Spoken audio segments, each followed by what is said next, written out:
The Longwitton Dragon by Daniel Parkinson. In a wood near the town of Longwitton, there are 3 wells known to have healing powers. The waters were used far and wide for healing purposes. One day, a local farmer went to the wells to collect some healing water, and to his surprise, found a large dragon drinking from the wells, with a long black tongue. The dragon disappeared as soon as he had seen it, but he could sense its presence by the clashing of its scales and the venomous breath that rolled from his mouth. From that day on, the dragon haunted the wells and let no one approach. In time, a young knight in search of adventure heard the tale and rode to Longwitton, intent on killing the dragon. Before he gave battle to the dragon, he rubbed magical ointment on his hides he had received on his travels. This ointment made the invisible visible and would aid him in his quest. He charged into the wood full of confidence and met the dragon head on. He fought the dragon all day and inflicted many severe wounds. But as soon as the cuts opened, they seemed to close just as quickly, and the dragon regained its strength.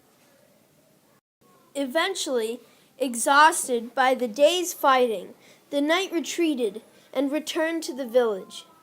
A little ashamed that he had not put the dragon to rest, he prepared himself for the next day, and he swore that he would finish the dragon once and for all. On the next day, the same pattern repeated itself. No matter how many blows he struck, the dragon always recovered quickly and seemed to gain strength as the day wore on. Once more, the knight had to retire in exhaustion. And on the 3rd day, the knight decided that he would change tactics and use his head more than his muscles. This time, he attacked less frequently and carefully watched the dragon's movements. At length, he noted that the dragon would not move out of range of the healing wells, and that its tail was always touching the surface of the water.